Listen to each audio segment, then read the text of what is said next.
Voilà, mes amis, on est dans Parshat Toldot et ce soir c'est Rosh Chodesh et bien sûr on va commencer un Mahamar du Rabbi de Lubavitch. On va commencer par un verset qui dit Maïm Rabim lo yochlu lechabot et ha'ava, que comme on le verra par la suite, Maïm Rabim, même s'il y a des eaux nombreuses qui veulent effacer Israël, Hachem n'acceptera jamais de détruire Israël et l'amour que Dieu porte pour Israël continuera toujours. Et donc, Amar Akadosh Borou les Bnei Israël. Akadosh Borou dit aux Bnei Israël, Im nitkansu kol umot haolam, même si au moment de la délivrance finale, comme on le sait, le troisième temple ne sera pas uniquement un temple juif, mais les 70 nations adamiques viendront à Jérusalem plusieurs fois par an pour venir prier au temple, au troisième temple. Le troisième temple correspond à Yaakov, et comme on l'a souvent expliqué, Yaakov c'est l'unité. Et donc énormément de nations, en particulier les 70 nations adamiques, viendront prier dans le troisième temple. Et le rabbi dit, Initkansu kolumot haolam, lo yochlu et ahava chez Beini et Ben Israël. Même s'il y aura une unité parfaite entre Israël et les 70 nations adamiques, Hachem n'enlèvera jamais l'amour qu'il a pour Israël. Je veux expliquer. Aujourd'hui, le monde, dans sa majorité, est laïque. Malheureusement, Israël aussi, dans sa grande majorité, est laïque aussi. La différence, malgré tout, entre la laïcité des nations et la laïcité d'Israël, c'est que Israël a tellement souffert dans les 4 galoutes, dans les 4 exils, et surtout dans le dernier exil, la Shoah, l'Inquisition, les croisades, les pogroms, que beaucoup de Juifs se sont détournés d'Hachem et ont dit c'est pas possible que Dieu existe. Parce que comment qu'on peut avoir tellement de souffrance, comment qu'on peut avoir tellement de mal.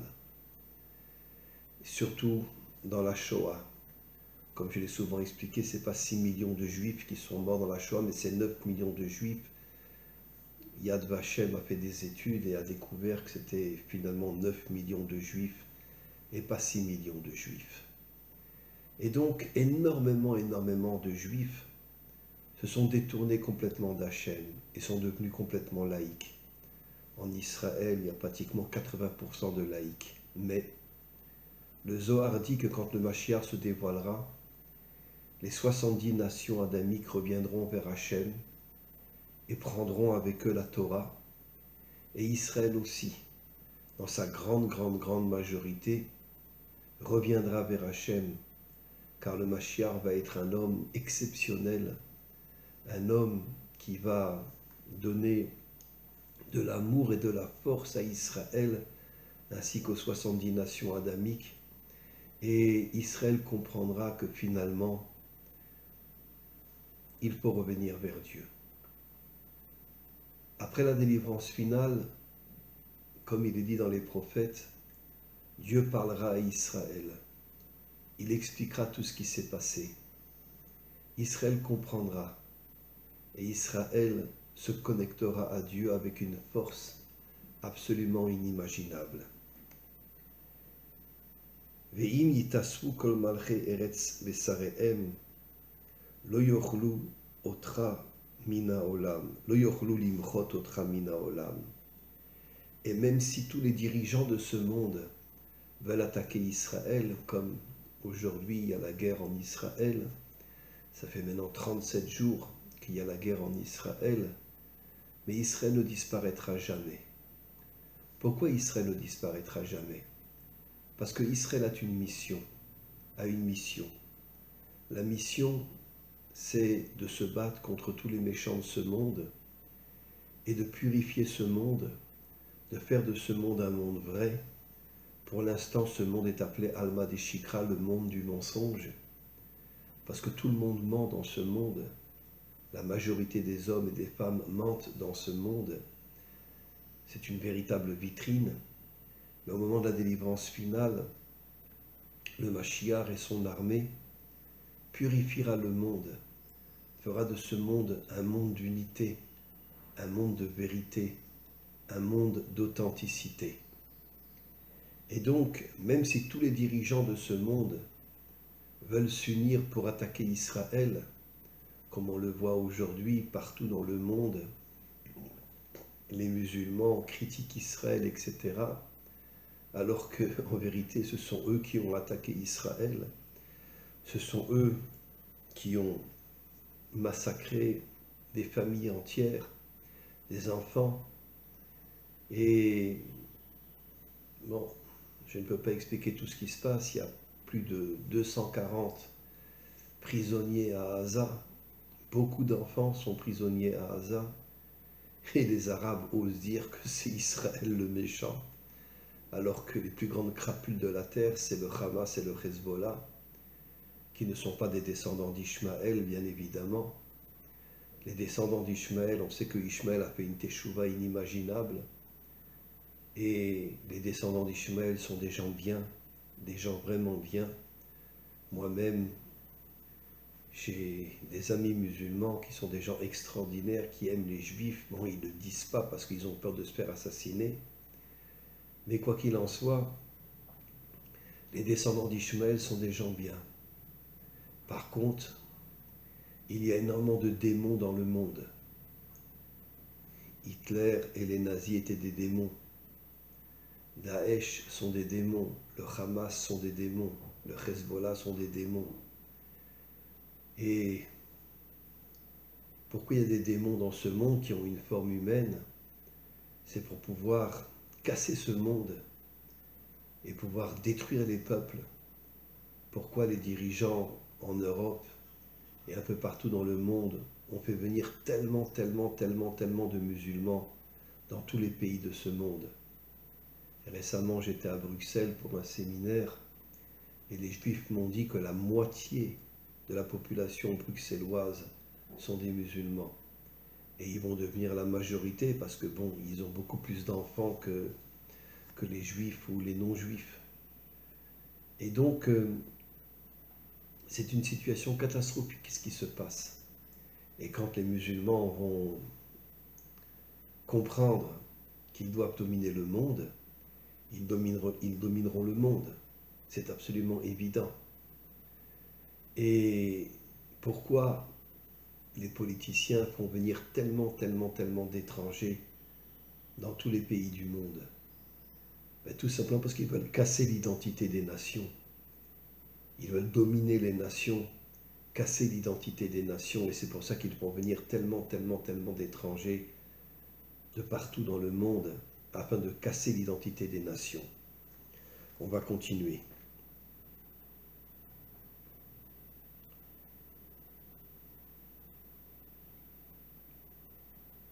Achot lanu ketana, ba'et ha'i yadenu malche shmaya, uma achat zu Israël, yesh be'eretz uktana ki besruyot. Les versets commencent en disant Achot lanu ketana. On a une sœur. Qu'est-ce que ça veut dire une sœur? En vérité, disent nos maîtres, l'épouse d'un homme s'appelle d'abord son épouse, après sa sœur et après sa mère. Pourquoi sa mère? Parce qu'elle met au monde des enfants. Et le plus haut niveau qu'une femme peut atteindre, c'est d'être mère. Et donc, l'épouse, la sœur et la mère.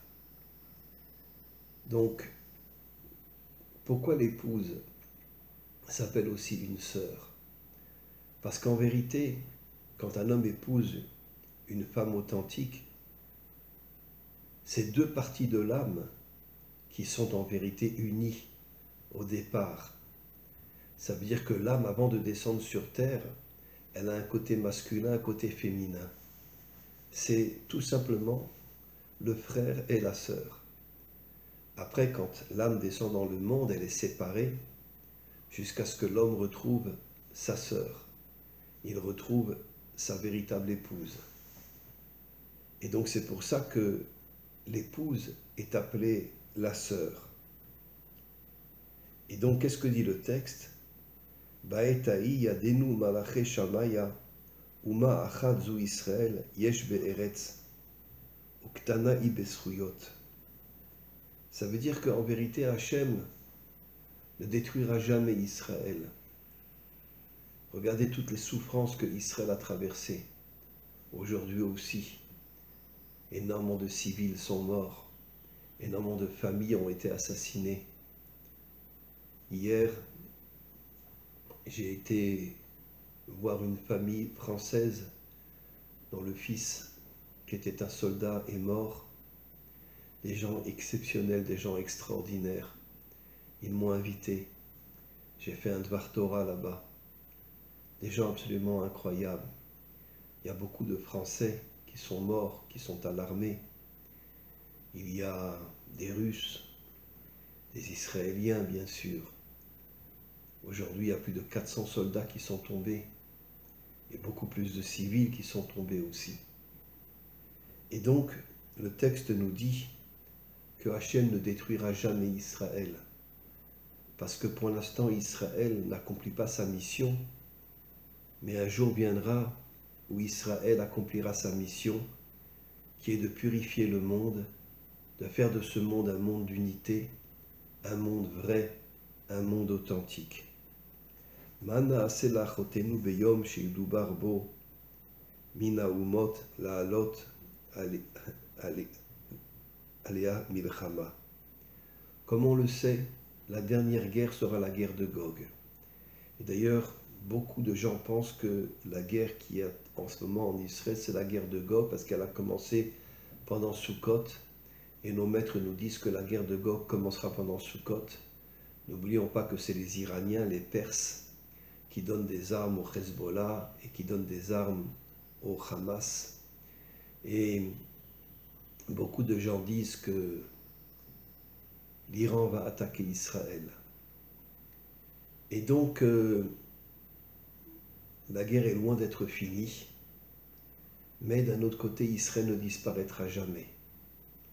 Parce qu'Israël a une mission. Et donc, c'est ce que disent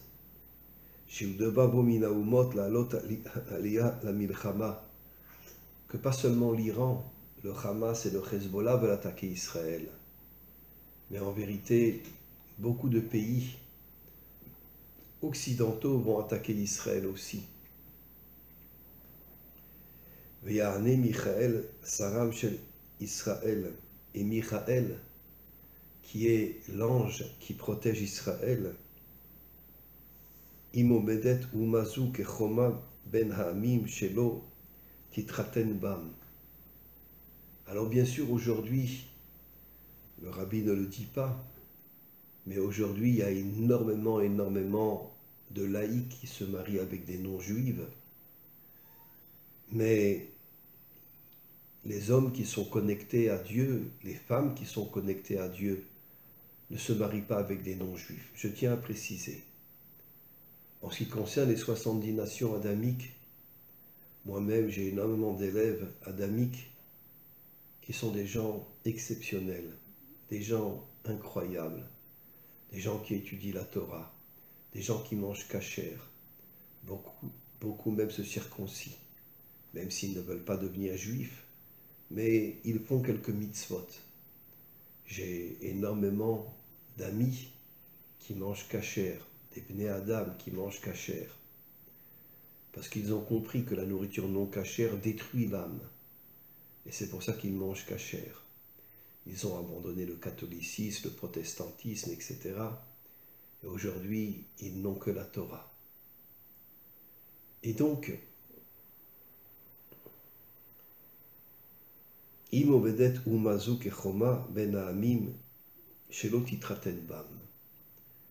Ceux qui sont connectés à Dieu ne se marie pas avec des non-juifs. Attention, ça ne veut pas dire qu'on n'est pas des amis et des frères. Mais un juif ne peut pas se marier avec une non-juive. Parce que la non-juive ne respectera pas les commandements divins. Et donc, encore une fois, je me répète, aujourd'hui, il y a des milliers de laïcs juifs qui se marient avec des non-juives. Mais d'un autre côté, tous ceux qui sont connectés à Hachem ne se marient pas avec des non-juives. Il y a l'unité entre Israël et les 70 nations adamiques. Mais on ne peut pas se marier avec une non-juive. Ki im tarzik be'emunata ou be'yirata, לקנות ייחוד שמו יתברך נהי לו למבצר ואין יכולת לעמים לשלוט בם. Et donc, le rabbi de Lubavitch dit quelque chose d'extraordinaire.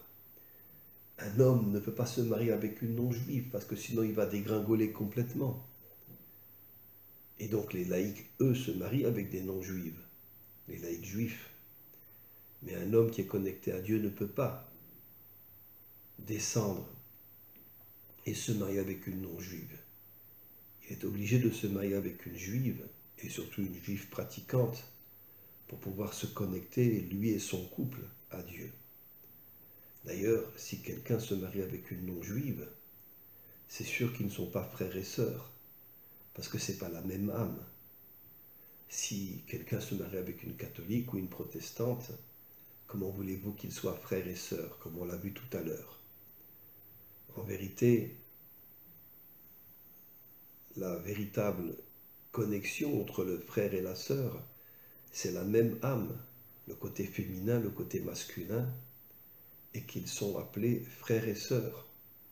D'ailleurs, Abraham appelait sa femme sa sœur, parce qu'il savait qu'au départ, c'était la même âme, le côté féminin, le côté masculin.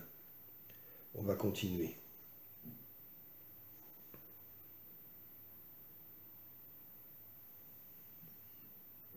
On continue.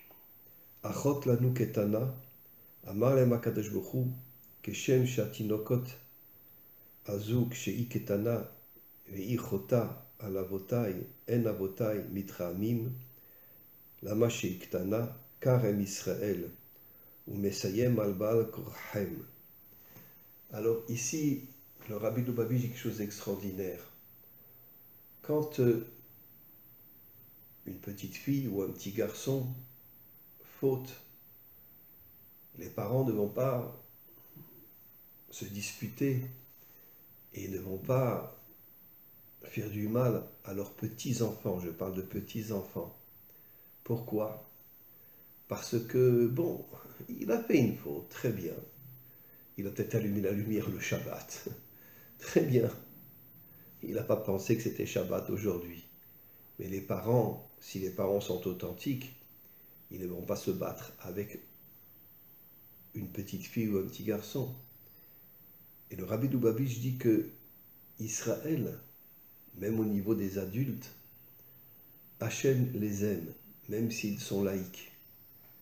Parce que Hachem comprend que la majorité des Juifs qui ont quitté Dieu, c'est à cause de toutes les souffrances qu'on a reçues. N'oublions pas que les croisés étaient dans le sud, et avant de partir en guerre contre les musulmans en Israël, ils ont décidé de faire le tour de toute la France, de prendre les hommes, les femmes, les enfants, les nourrissons dans les synagogues et les brûler vifs. C'était de véritables crapules. En vérité, pourquoi les catholiques ou les protestants, je parle surtout des catholiques, sont dans le plus grand mensonge qui existe sur terre? Ils disent que c'est nous qui avons tué Jésus. Alors que tout le monde sait que c'est les Romains qui ont tué Jésus, qui l'ont crucifié. La crucifixion est un supplice romain, n'est pas un supplice juif. Et donc, l'empereur Constantin a fait croire à tous les catholiques, parce que lui aussi est devenu catholique, que c'était les Juifs qui avaient tué Jésus. Le plus grand mensonge jamais émis sur terre. Comment les Juifs peuvent crucifier Jésus. Alors que la crucifixion, encore une fois, je me répète, est un supplice juif, est un supplice romain, excusez-moi. Et donc, on va terminer. Umesayem ela be'al korham tiyu ami. Et donc Hachem, même s'il voit aujourd'hui que la majorité ne sont pas connectés à Dieu, il dit, vous êtes malgré tout mon peuple, car je sais que vous reviendrez un jour vers moi. Al limadeta chibatam shel Israël lifnei hamakom. Et un jour, il y aura une teshuva énorme de la part des laïcs juifs. Et non seulement Israël reviendra vers Dieu, mais les 70 nations adamiques reviendront vers Dieu, car on est de la même famille, on est tous des descendants d'Adam et Ève, et on se rapprochera tous de la Torah. Amen et Amen.